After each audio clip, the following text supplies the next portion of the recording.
안녕하세요. 오늘도 사연살롱을 찾아주셔서 감사합니다. 이혼 경험이 있고 지금은 재혼을 앞둔 40대 여자입니다. 옛말에 여자 팔자는 뒤움박 팔자다 라는 말이 있잖아요. 요즘은 능력 있는 여자들이 많아서 그런 말은 정말이지 옛말이 된 것 같은데 아이러니하게도 여자들끼리 있으면 그 말이 아주 틀린 말은 아닌 것 같아요. 실제로 얼마 전 모처럼 친구들과 모이는 자리가 있어 신나서 참석한 적이 있었는데 어느덧 대화의 중심이 자연스럽게 남편의 직업과 수입, 아이들의 성적과 대학 이야기가 되더라고요. 다른 친구들이니 다른 친구들의 남편은 어떤지, 아이들은 어떤지 궁금할 수도 있는데 저는 어쩐지 친구들이 서로 누가 더 잘 사는지 경쟁하는 것처럼 느껴져 그 자리가 마냥 즐겁지는 않았네요.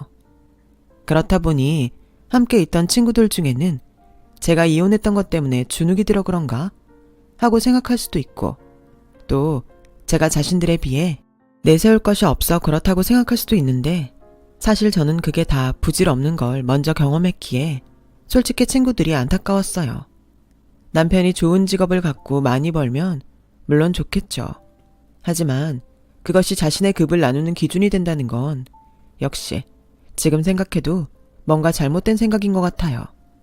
하지만 저도 한때는 시집을 잘 가면 행복한 인생이 되지 않을까 생각했던 사람이었는데 그때 아주 호되게 당하고 정신을 차린 케이스라 부끄럽지만 저의 이야기를 들려드릴까 합니다. 툭 까놓고 저는 결혼 전 뭐 하나 내세울 것이 없는 그런 사람이었어요. 고등학교 때 아버지가 돌아가시면서 집안 형편이 어려워졌고 20살이 되고 취직을 하면서 실질적인 가장이 되다 보니 남들은 청춘이다, 꿈이다 열을 올릴 때 저는 돈에 목을 메고 살았어요. 많지 않은 월급에 엄마와 2살 아래 남동생을 책임져야 했거든요. 그래서 늘 통장에 돈이 없으면 불안했고 적금은 행복하기 위해서가 아니라 불행해지지 않으려고 필사적으로 들었어요. 그렇게 살다 보니 남은 건 억척스러움 뿐이었는데 인생이 아주 비극은 없다고 그런 인생이지만 가끔은 우는 날도 있었어요.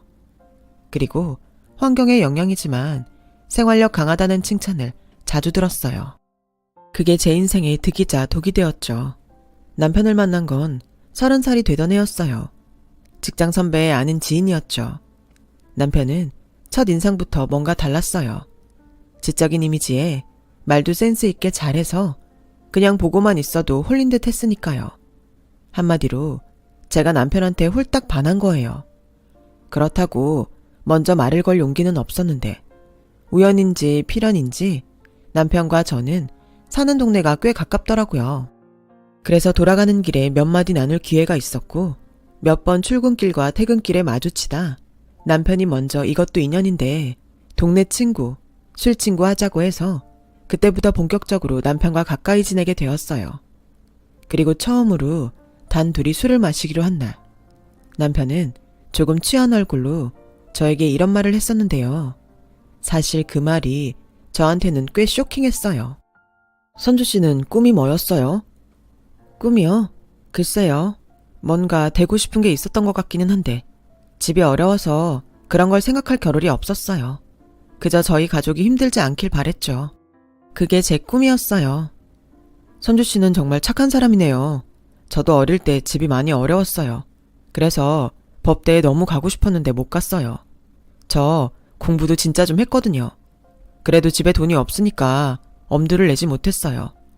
저희 어머니는 그때 저 법대에 못 보내줘서 평생 한이라고 하는데 현실의 벽에 어쩔 수 없었죠. 근데 저는 30이 넘은 지금도 꿈이 포기가 안 돼요.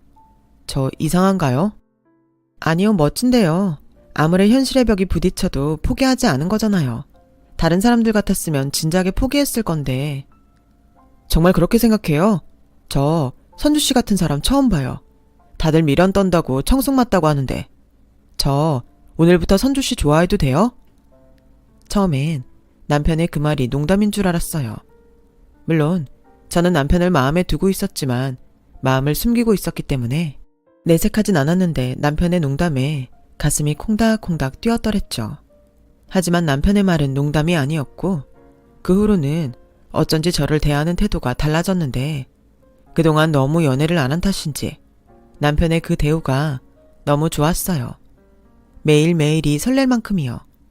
그리고 정말 자연스럽게 저와 남편은 연인 사이가 되었고 3년의 연애 끝에 결혼을 약속했는데요. 남편을 친구들 앞에서 소개하던 날 친구들은 저에게 남편이 너무 지적이고 멋있다며 부럽다고 했어요.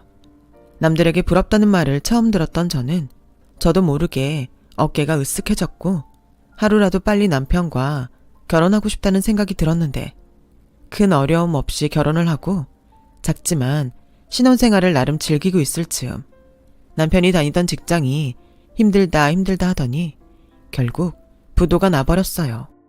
새로운 직장을 구할 여유도 없이 생겨난 일이라 남편은 뜻하지 않게 실업자가 되었고 본인도 꽤 충격을 받은 눈치였는데 다행히 저도 맞벌이를 하고 있었고 남편한테 실업급여도 나온다니까 제가 먼저 괜찮다고 남편을 위로했어요. 당장 힘든 거 아니니까 너무 조바심 내지 마. 직장은 구하면 되지. 자기 똑똑하고 능력 있는 사람이니까 분명 더 좋은 데 갈 수 있을 거야. 하지만 남편은 무슨 생각을 하는지 모르겠는 얼굴로 매일 밖에 나가더라고요. 저는 그게 남편이 충격을 받아 그러는 줄 알고 걱정을 했는데 어느 날 술에 잔뜩 취해 들어온 남편이 하는 말은 제가 전혀 예상하지 못한 이야기였어요. 자기야, 나 소원 하나만 들어주면 안 돼? 전에도 말했지만 나 꿈이 도저히 포기가 안 돼. 다니던 회사까지 부도가 나니 이때다 싶고 나 자기한테 잘못하는 거 아는데 로스쿨 가고 싶어. 어렸을 때는 돈이 없어서 못 갔지만 지금은 그래도 모아놓은 적금도 있고 자기만 도와주면 나 진짜 잘할 수 있는데 안 될까? 아무리 이력서 들고 다녀도 거기서 거기인 회사 다닐 텐데 나 죽기 전에 딱 한 번만 도전하고 싶어. 자기야, 나 한 번만 봐주라. 응? 그때의 기분이란 자다 깨서 날벼락을 맞은 듯 당황했죠. 남편이 어찌나 간절하게 애원을 하는지 뭐라 선뜻 답을 할 수가 없더라고요. 그래서 일단은 알겠다고 생각 좀 해보자고 남편을 달랬는데 남편은 막무가내로 로스쿨에 가겠다는 말만 되풀이했어요. 처음엔 술 깨면 자기도 무슨 말을 했는지 기억 못하지 않을까 하는 생각에 일단은 당장 상황만 정리하려고 애를 썼고 이윽고 다음 날이 되었는데 남편의 그 말은 취중 진담이었어요. 그래서 술이 깬 남편은 내내 제 허락만 떨어지길 바라는 눈치였는데 정말 여간 난감한 일이 아닐 수 없었죠. 그러니까 어제 말처럼 자기는 새 직장보다 로스쿨 시험을 보겠다고? 자기야, 생각을 해봐. 내가 어찌어찌 해서 또 취직을 했다고 하자. 근데 그 회사는 부도가 나지 않을 거라는 보장이 있어? 그리고 정년퇴직하고 난 뒤에는? 근데 변호사는 아니잖아. 변호사는 정년도 없어. 우리 아직 애기도 없고. 나 그동안 모았던 적금도 있으니까 우선은 그 돈으로 공부할게. 나 정말 포기가 안 돼서 그래. 자기 마음은 잘 알겠어. 근데 현실적인 생각도 해야지. 그래, 당장은 자기가 모은 돈으로 공부한다 치자.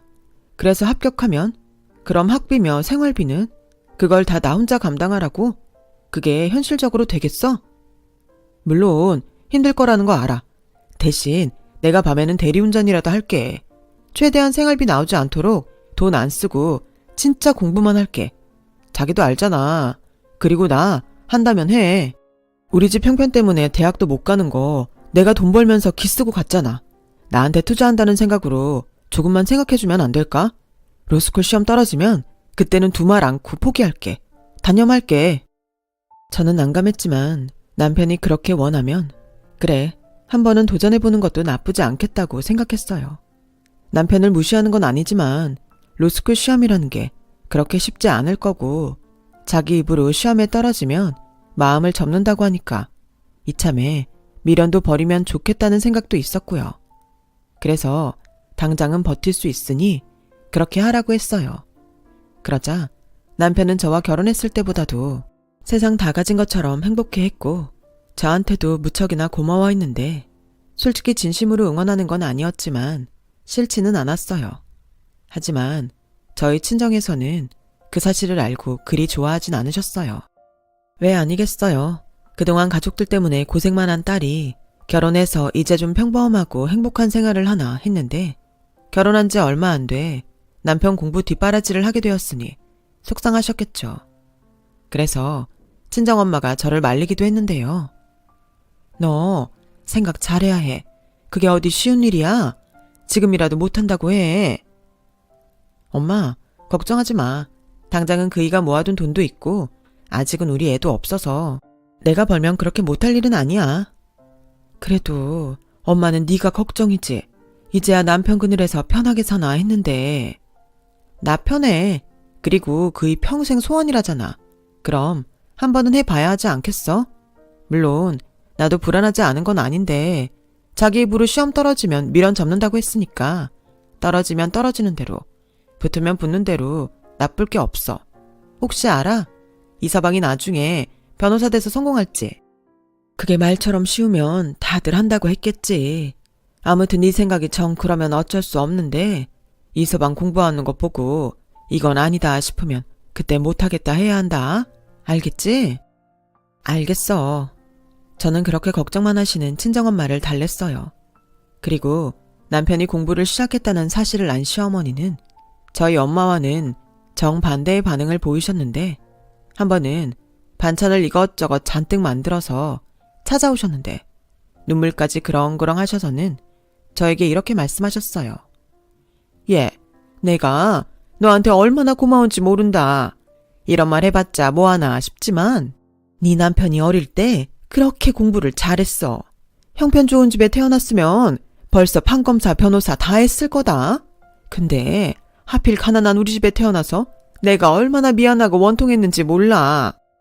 네, 저도 들어서 알고 있어요. 학비 대주지 못하는 어머니 마음도 이해가 가고요. 어머나, 너는 어쩌면 마음씨가 그렇게 곱니? 내가 너 처음 볼 때부터 알아봤다. 너도 힘들어서 그 마음 잘 알지? 이게 바로 이심전심인 거지. 내 평생에 미안한 한을 풀어줘서 너무 고마워. 마음 같아서는 너롭고 춤이라도 추고 싶은 심정이야. 네가 우리 집 복덩이다, 복덩이. 그날 시어머니는 제가 민망할 정도로 고맙다 하시며 댁으로 돌아가셨어요. 그리고 남편도 시어머니도 그렇게까지 저에게 고마워하니 순수한 마음은 아니었지만 저는 제 결정이 옳았다는 생각도 들었고 그 후 본격적으로 남편의 공부가 시작되면서 저는 또 한 번 가장이 되어야 했는데요. 그래도 예전과는 다르게 사랑하는 남편을 위해서라고 생각하니 어깨가 그렇게 무겁지는 않았어요. 그리고 남편은 약속처럼 정말로 열심히 공부에만 집중했고 솔직히 신혼인데 외로운 시간도 많았지만 자기 꿈을 위해 노력하는 남편을 보니 어느새 저도 남편의 꿈을 응원하게 되었어요. 그렇게 남편이 공부에만 매달린 지 1년 반이 지나고 남편은 자기의 의지대로 로스쿨에 떡하니 합격했어요. 남편의 로스쿨 합격 소식에 온 집안은 경사가 났고 처음에 반대하던 친정엄마도 제 걱정이 되는 건 달라지지 않았지만 남편에게 가능성을 봤기 때문인지 오히려 저에게 조금만 참고 기다리라고 하시더라고요. 사실 본격적인 공부는 이제부터가 시작인데 시어머니는 벌써부터 남편이 변호사가 된 듯 예전과는 다르게 저에게 남편 공부에 방해가 되지 않도록 하라고 잔소리를 하셨죠. 뭐든 남편 위주로 챙기시는데 벌써부터 저러시면 나중은 어디까지 하시려고 그러나 슬슬 걱정이 되었어요. 그리고 우려했던 현실적인 어려움도 닥쳤는데 남편이 모은 돈은 이미 다 탕진한 지 오래였고 생각보다 비싼 로스쿨 등록금을 마련하느라 저는 골머리를 썩어야 했는데요. 어느 날 제 동생이 말도 하지 않고 1,000만 원이라는 거금을 이체했어요. 주영아, 너 이 돈 뭐야? 엄마한테 들었어. 누나 매형 등록금 마련하느라 대출 알아본다며. 그래서 내가 갖고 있던 돈 보낸 거야. 야, 그래도 그렇지. 미안하게. 누나 가장 노릇하면서 쓴 돈에 비하면 많지도 않지 뭐. 언젠가 나도 누나한테 도움을 줄 수 있는 사람이 되고 싶었어. 그러니까 편하게 써. 매형한테도 돈 걱정하지 마시고 공부하라고 하고. 고마워 주영아. 사실 막막하긴 했어. 진짜 너무 고마워. 누나가 매형 변호사 되면 꼭 갚을게. 됐어. 내가 갚은 돈을 누나가 또 갚으면 어떡해. 진짜 괜찮으니까 편하게 써. 그렇게 동생의 도움으로 남편은 로스쿨을 다닐 수 있었고 남편은 저에게 조금만 기다리면 고생한 만큼 행복하게 해주겠다고 했는데 솔직히 남편이 로스쿨을 다니는 동안 정말 많이 힘들었어요.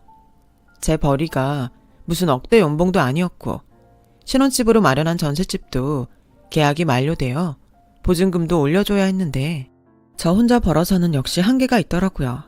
게다가 계획에 없던 임신까지 하면서 저는 더욱 마음고생을 해야만 했는데 시어머니는 제 속도 모르고 이런 소리를 하셨죠.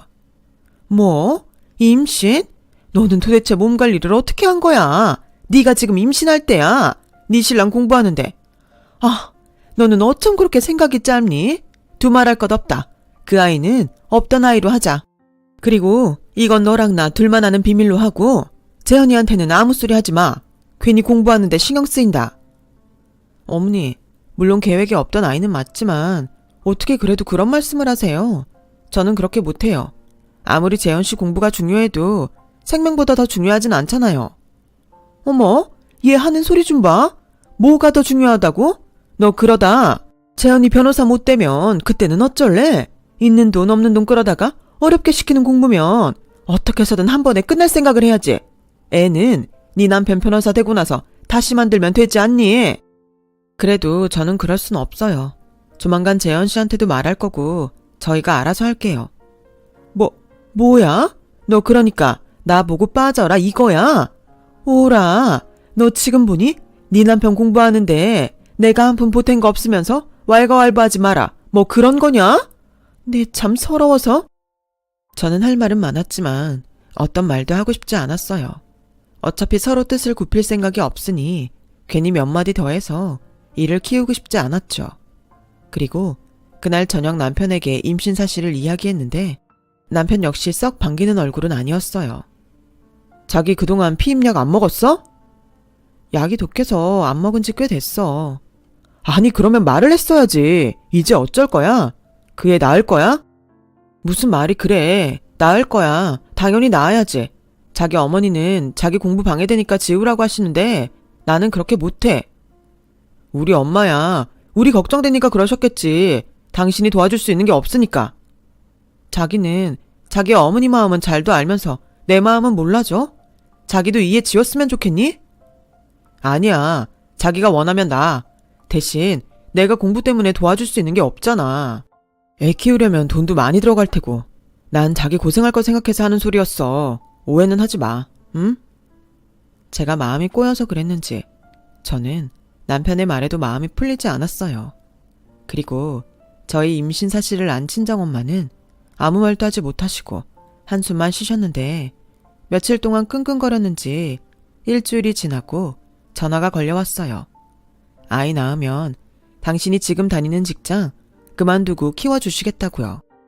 저는 괜찮다고 거듭 사양했지만 엄마는 자기도 어차피 나이가 많아 그만둘 생각이었다며 괜찮다고 그러니 걱정하지 말고 아이 낳으라고 하시는데 그만 눈물이 왈칵 쏟아졌어요. 그렇게 저는 임신한 몸으로 남편 공부 뒷바라지하며 보냈고 남편은 로스쿨 3년을 이수한 끝에 변호사 시험을 치게 되었어요. 그동안 남편 뒷바라지하느라 이미 있는 돈은 죄다 끌어 썼고 대출에 마이너스 통장까지 쓴 터라 제발 남편이 합격하기만을 빌고 또 빌었는데 감사하게도 남편은 합격이라는 기쁜 소식을 전해줬어요. 로또에 맞아본 적은 없지만 남편의 합격 소식은 저에겐 로또나 다름없었죠. 무엇보다 이제는 혼자 끙끙거리며 돈 걱정은 하지 않아도 된다고 생각하니 눈물이 앞을 가렸죠.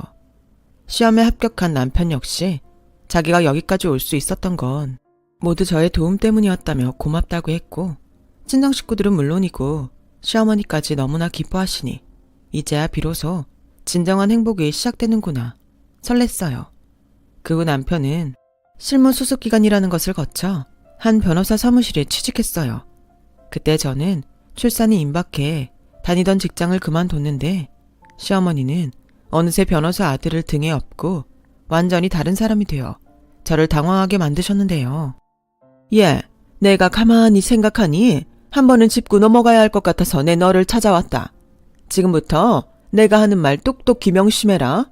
그동안 네가 우리 아들 위해 노력한 건 충분히 고맙게 생각한다. 그래도 내 아들이 열심히 했기 때문에 변호사가 된 거지. 모든 공이 너한테 있는 건 아니야. 네가 암만 뒷바라지를 해봐라. 안 될 놈은 무슨 짓을 해도 안 되지. 그러니까 너 행여 네 남편 변호사 된 걸 네 덕이라고 목에 힘주고 그러면 못 쓴다. 자고로 남편이 큰일 하면 안 사람은 조신하게 남편 떠받들고 살아야 해. 알겠니? 어머니, 요즘 세상이 어떤 세상인데. 그리고 모든 게 다 제 덕이라고 생각하진 않지만 서로 열심히 했기 때문에 오늘이 있는 게 아니겠어요? 이봐, 시애미 말해도 네 하는 법이 없으니 내가 전에는 말을 못했는데 너 은근 사람 무시하는 경향 있어. 근데 이젠 내 아들이 변호사야. 너 나 무시하지 마라. 네 남편 낳아준 사람이 누구니?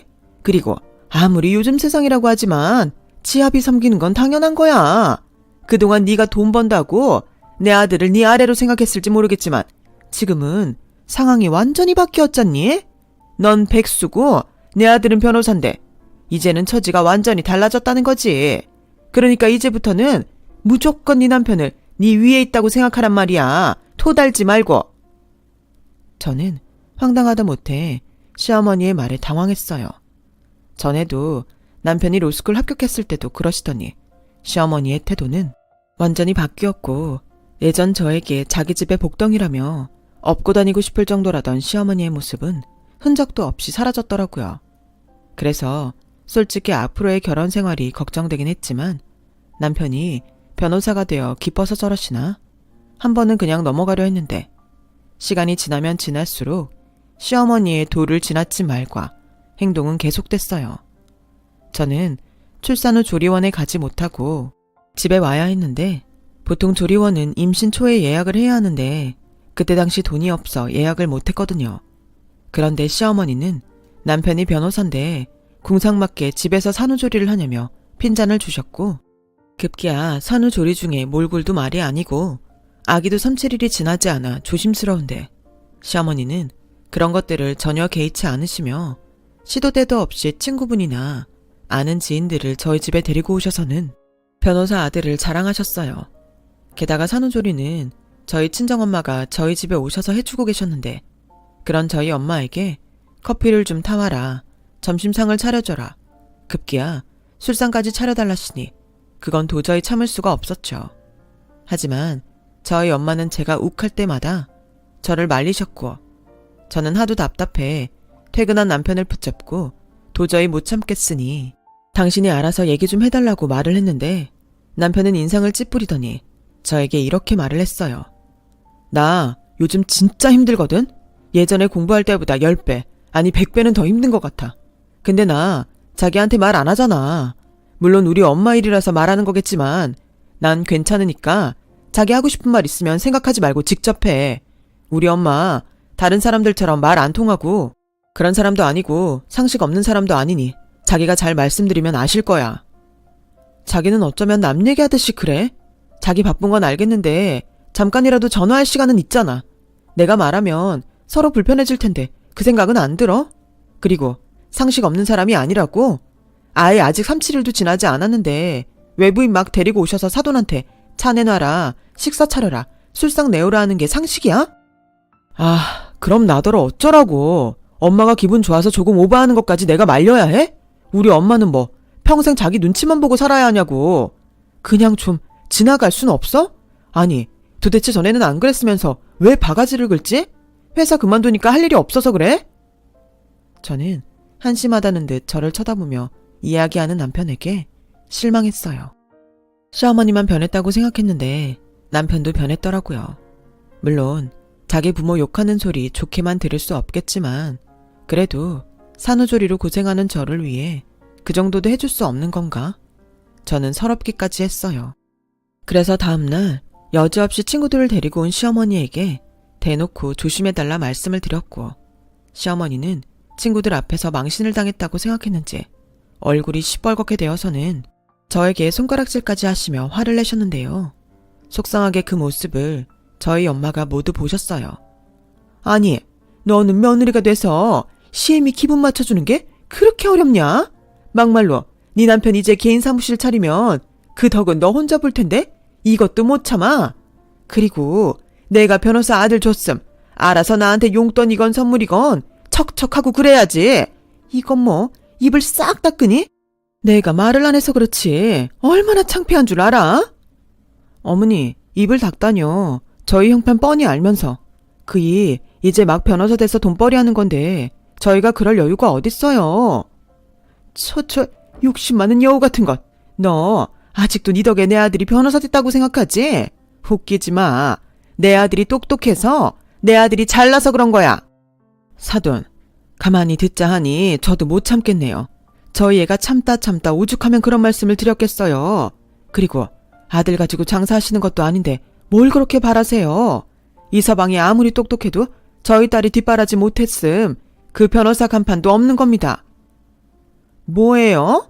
그 엄마의 그 딸이라고 하더니 아주 모녀가 쌍으로 어이없네. 내가 오늘 이 치욕은 잊지 않을 테니 그리 알아요. 너 두고 봐라. 이 시엠이 무서운 줄 모르고 입 놀린 거 내가 후회하게 해주마. 시어머니는 그렇게 한껏 악담을 던지고 씩씩거리며 돌아가셨어요. 그리고 몇 시간 후 시어머니가 남편에게 전화를 했는지 바빠서 전화할 시간도 없다던 남편이 전화를 했더라고요. 그리고는 한다는 소리가 저랑 저희 엄마가 편을 먹고 자기 어머니를 망신 줬냐며 너무하다고 화를 내는데 아무리 팔은 안으로 굽는다고 하지만 내용도 모르면서 저에게만 뭐라 하니 저도 마음이 상할 대로 상해 남편과 냉전의 시간을 갖게 됐어요.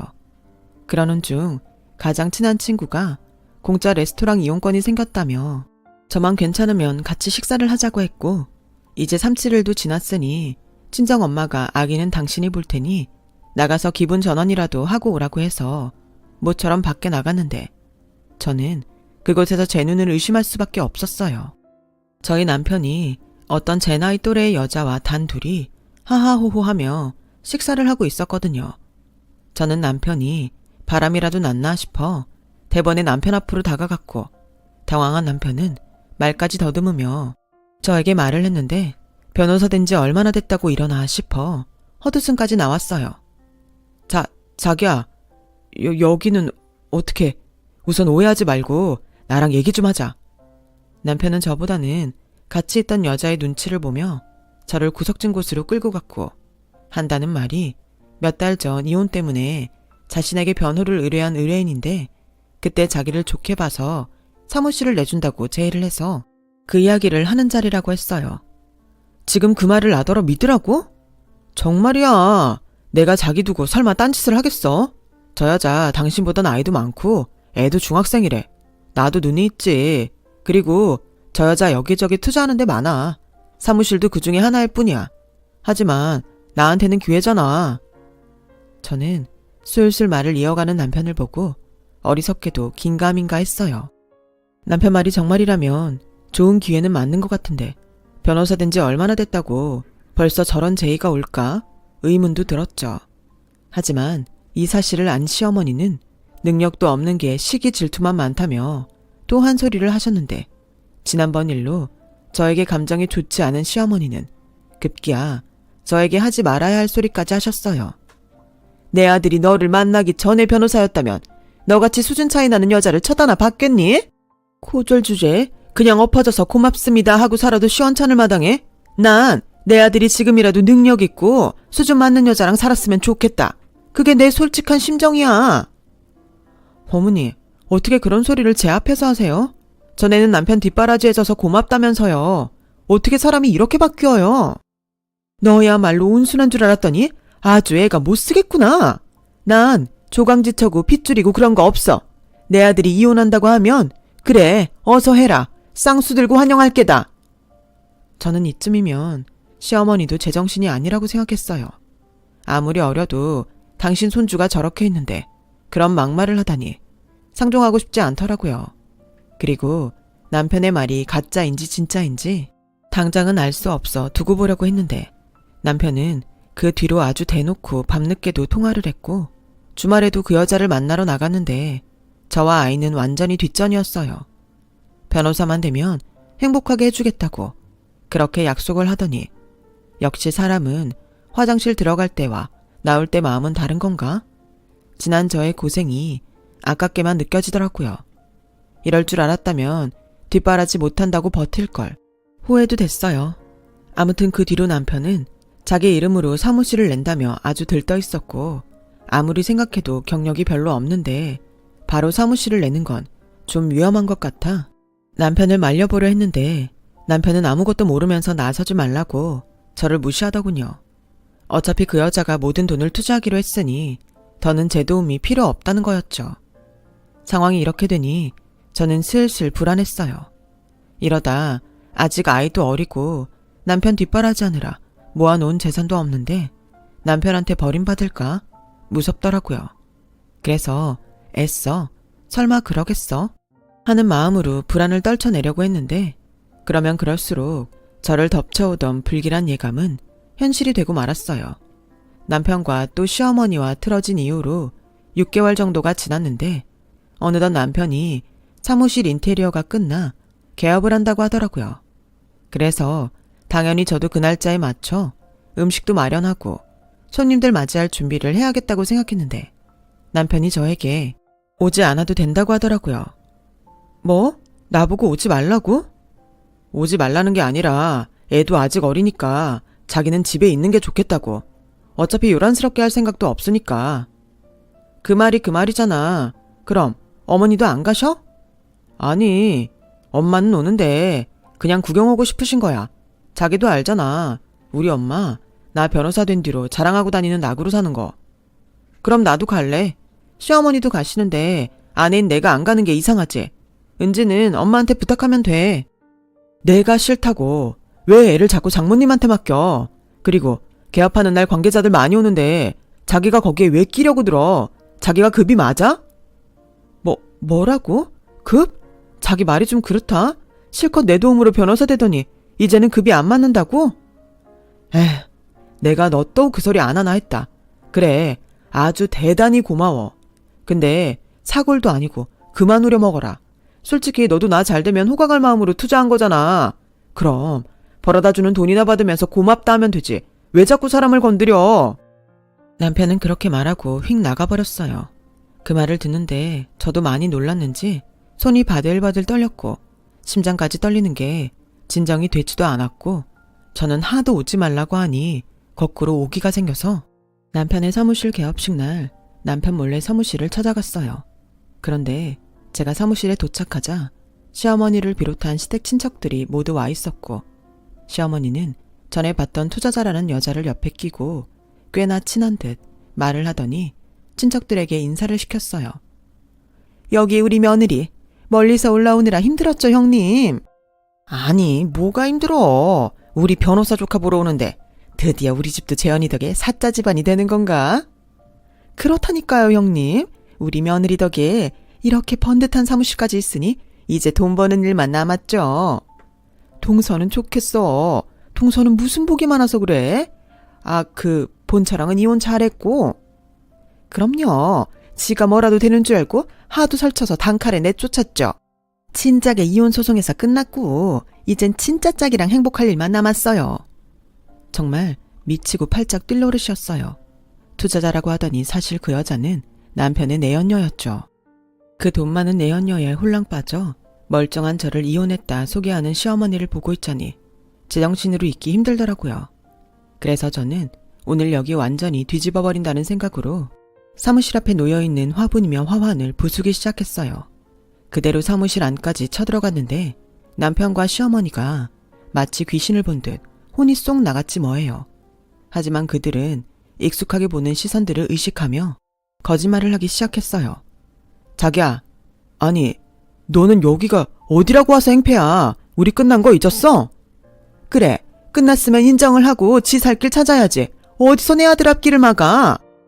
참나, 아주 쌍으로 미쳤네. 뭐가 어쩌고 어째? 그래, 내가 이참에 정말로 이혼해 줄 테니까 그동안 니놈 뒷바라지한 내 돈 내놔. 아니, 네 소원대로 변호사 되게 해줬으니까 내 시간과 내 정성까지 더해서 위자료도 내놔. 그럼 나도 미련 없이 이혼해 줄게. 뭐? 이혼 소송이 끝났다고? 내가 당장 가서 등본이라도 떼올까? 그리고 상관녀 너도 그러는 거 아니야. 너도 애 딸린 이혼녀라며? 그럼 가정 있는 남자는 건드리지 말아야지. 이 여자가 미쳤나? 지금 뭐라는 거야? 내가 애 딸린 이혼녀라고? 재현씨, 이 여자가 지금 무슨 소리 하는 거예요? 나 진짜 황당하네. 자기야, 정리했어. 저 여자가 현실 인정이 안 돼서 그래. 오죽하면 내 손으로 접근 금지 신청까지 했다니까? 자기, 나 못 믿어? 돌고 자빠졌네. 접근 금지 신청? 내가 계약한 전셋집에서 살고 있으면서 누가 누구한테 접근 금지래? 아씨, 나 도저히 못 참겠네. 야, 이재현, 너는 정말 끝이 없구나. 도대체 언제 사람 될래? 아니다. 네 엄마라는 여자 보니까 넌 사람이 되긴 글렀다. 뭐? 아니, 자기야, 왜 그래? 자기 같은 소리 하네. 너 내가 누군지 알아? 그때였어요.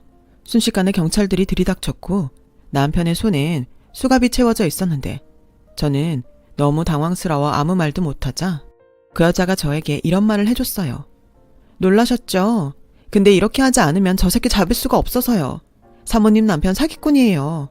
로스쿨 다닐 때부터 이 여자 저 여자한테 총각이라고 접근해서 돈 뜯어갔고 로스쿨 졸업하고 나서는 변호사 사칭하면서 돈 많은 여자만 골라 사기치고 다녔는데 제 동생이 그 피해자 중 한 명이었어요. 지금은 그 후유증으로 공황장애까지 겪고 있어서 일상생활이 거의 불가능해요. 진짜 이 새끼는 제 손으로 잡고 싶어서 이런 쇼를 하게 됐습니다. 이런 말 주제넘지만 사모님도 얼른 저 새끼랑 정리하세요. 저 새끼랑 엮여서 패가망신한 여자들이 얼마나 많은지 몰라요. 그리고 저 새끼 엄마는요. 저놈보다 더해요. 저놈이 저러는 거 뻔히 알면서 중간에서 돈만 챙겼어요. 사기꾼 아들 팔아 장사한 사람이 바로 저 아줌마예요. 그 여자의 말을 듣고 저는 아찔해서 그 자리에 주저앉고 말았어요. 전에 남편이 이혼 소송을 해줘서 만났다는 것도 다 거짓말이었고 그동안 월급이라고 가져온 돈들이 모두 사기친 돈이라는 것을 알게 됐는데 남편은 그런 주제에 잡혀가면서 저에게 거짓말이라고 속지 말라고 소리쳤고 누가 봐도 거기서 속은 건 저였어요. 경찰은 저 역시 피해자라고 조사를 받으러 오라고 했으니까요. 그리고 경찰서에서 만난 남편은 저에게 매달리고 잘못했다고 자기를 버리지 말아달라고 애원하는데 하는 말이 과간이더군요. 자기야, 너무 미안해. 내가 진짜 미안해. 내가 시험에 떨어지고 잠깐 미쳤었어. 어쩌면 당신 간이 그렇게 큰 사람이었어? 할 짓이 없어 사기를 치니? 게다가 변호사 사칭까지? 왜? 법 공부하니 법이 하나도 안 무서웠어? 죽을 힘을 다해 공부했는데도 떨어진 걸 어떡해. 그래도 나 어떻게든 다시 시험 쳐서 변호사 하려고 했어. 자기랑 우리 애 앞에서 떳떳하려고 했다고. 떳떳? 그 더러운 입으로 우리 애 들먹이지 마. 나 당신이랑 당신 어머니 원하는 대로 이혼 소송할 거야. 안 돼. 나는 우리 가족 없으면 죽어. 제발 그러지 마, 선주야. 예, 아가, 염치 없지만 네가 딱 한 번만 우릴 용서해주면 안 되겠니? 나도 사실은 너처럼 속았어. 난 내 아들이 진짜 변호사인 줄 알았다고. 근데 어떡해. 그래도 내 아들인걸. 네, 그러니까 그 아들이랑 평생 지지고 볶고 사세요. 그 아들이 사기친 돈 받고 얼마나 좋으셨어요? 게다가 돈 많은 며느리 생긴다고 그렇게 자랑하고 다녔으면서 왜 저한테 그러시는데요? 그 돈도 진작에 쓰고 없다. 내가 쓴 게 아니고 저 망할 놈이 돈 많은 여자 꼬시려면 필요하다고 다 가져갔다고. 나도 남은 거 하나도 없어 얘. 그러지 말고 네가 우리 채연이 좀 살려주면 안 되겠니? 제가요? 아직도 제가 호구로 보이나 보죠? 꿈 깨세요. 제가 그렇게 악에 받쳐 소리를 지르자 남편과 시어머니는 마치 약속이나 한 듯 제 앞에서 무릎을 꿇고 두 손이 발이 되게 빌었어요. 하지만 저 사람들한테 하도 질리고 오만 정이 떨어져서인지 그 꼴도 너무 보기 싫더라고요. 저런 사람들이랑은 빨리 연을 끊는 것이 저나 우리 딸에게도 좋다는 마음에 서둘러 이혼 소송을 준비했어요. 그리고 남편은 돈이 없어 국선 변호사를 선임해 이혼 재판을 진행했는데 남편의 죄질이 너무 나쁘다 보니 국선 변호사도 승소하고 싶은 의지가 없더라고요. 그래서 결과적으로는 아주 수월하게 이혼이 결정되었어요. 옥살이를 해야 하는 남편인지라 판결로 위자료와 아이 양육비는 시어머니에게 대신 받게 되었어요. 시어머니는 그 돈도 안 주려 이 국리 저 국리를 하는 듯 했지만 제가 부동산 압류 신청을 한다고 하자 어쩔 수 없이 하나 가지고 있던 오래된 빌라를 울며 겨자 먹기로 팔아서 저에게 돈을 줬죠. 그 돈을 주면서 또 어떻게든 매달려 보려고 꼼수를 부렸는데 저희 엄마와 남동생이 저 대신 나가서 단칼에 잘라버렸어요. 이 이상 질척거리면 경찰에 신고한다고 겁도 아주 제대로 줬다는데 그 효과 때문인지 시어머니는 더 이상 나타나지 않더군요. 지금까지도 매달 딸아이 양육비를 저에게 보내고 있어요. 그리고 저는 이혼 후 전셋집을 정리해 친정으로 들어가 친정 엄마의 도움을 받으며 다시 일을 하기 시작했습니다. 오로지 딸아이만 바라보며 정말 열심히 살았는데요. 그런 저에게 2년이란 시간 동안 기다려준 소중한 인연이 나타났어요. 처음엔 아무도 믿을 수 없어 밀어내기만 했던 저였지만 그 남자의 한결같은 사랑에 다시 한번 행복한 가정을 꿈꾸게 되었어요. 지금은 재혼을 준비하고 있습니다. 이렇게 사람의 인연이라는 건 알 수 없는 건가 봐요. 요즘은 재혼을 앞둔 저보다 딸아이가 아빠가 생겨 좋다고 하는데 그 모습을 보고 있으면 애잔하기도 하고 조심스럽기도 한데 이제 곧 저희와 가족이 될 그 남자는 그렇기 때문에 자기가 더 많이 노력해서 좋은 남편이자 아빠가 되고 싶다고 해요. 참 감사한 일이죠. 그리고 이렇게 자식을 키우다 보니 자꾸만 생각나는 것이 있는데 왜 뿌린 대로 걷는다고 하잖아요. 자기 주제도 모르고 끝없이 남에게 죄를 지었던 전 남편과 전 시어머니와는 다르게 요즘은 저도 삶에 부쩍 욕심이 생겨서 저도 남들처럼 행복해지고 싶다는 생각을 많이 해요. 부모가 행복해야 아이도 행복하다고 하잖아요. 모든 부모의 마음이 그렇겠지만 저는 저희 딸이 많이 행복했으면 좋겠기에 오늘도 내일도 있는 힘을 다해 가장 행복한 사람이 되려고 합니다. 추웠던 겨울을 견디고 활짝 핀 꽃들처럼 저도 이제는 그렇게 활짝 피어나고 싶습니다. 지금까지 저의 이야기 들어주셔서 대단히 감사드려요. 모든 분들이 봄날에 활짝 핀 꽃들처럼 화사하게 빛나는 오늘이면 좋겠습니다. 여러분, 사연 댓글에 응원과 현명한 조언 부탁드려요. 좋아요와 구독은 저에게 큰 힘이 됩니다. 오늘도 좋은 일 가득하세요.